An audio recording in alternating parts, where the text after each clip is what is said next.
Madame Winston niyo mazina asigaye yita Hilde Winston. Agent Max Williams. Ni Greer. Turabizi waciye mu ijoro rikomeye. Umusazi yaje nshyiraho imbunda.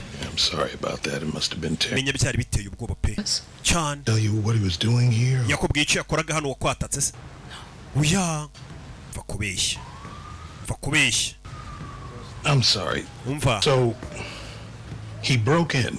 Umugabo yaje amena urugo rwawe agutunga imbunda. He never said why. Arangije ntiyakubwira impamvu agutunze imbunda. Oya arabeshya. All the way to New York. Umugabo yaturutse muri New York. Don't you kuza kuvugana nawe ntiyagira ikintu muvugana. Urumva ibyo bintu bidasanzwe. He left his gun hanging behind. Imbunda yisize n'inyuma. Fast. Byabaye byihuse. Fast, right? He was in your. Ntabwo byabaye byihuse. Yamaze iminota 10 muri kumwe mu nzu. Nta kintu mwavuganye. Madame Winston.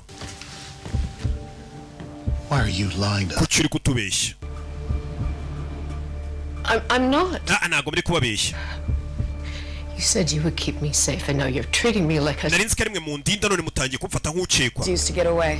Inzira umusore yakoresheje acika. Window. Iri mu cyumba cyawe ku idirishya. See it from your living room. Uri muri salo ntago wayibona. How do you know it was there? Yamenye gute ko inzira imutorokesha iri mu cyumba cyawe? Uyu mukecuru yimurangiye. Right. Yafomboje. Umuntu amenye gute inzira imucikisha. Helped him escape. Uriya mugore yafashe uriya musore gucika. Kubera icyo ari kumurinda. We're looking at this all wrong. Bino bintu turi kubireba nabi. Those didn't come here for revenge. Panos ashobora kuba yaje ataje kwihorera. Akaba yazanywe hano niki?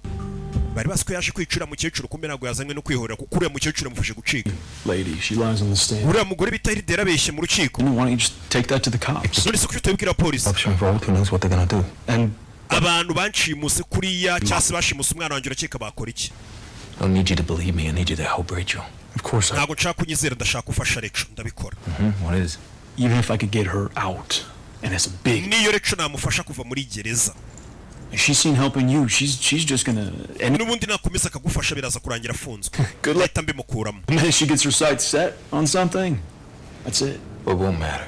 Hildy said that she's gonna help me tomorrow. Uriya mugore Hilde yambwiye ngo azamfasha. Umuhaye n'inzira. Don't get him to come to New York. Namubwiye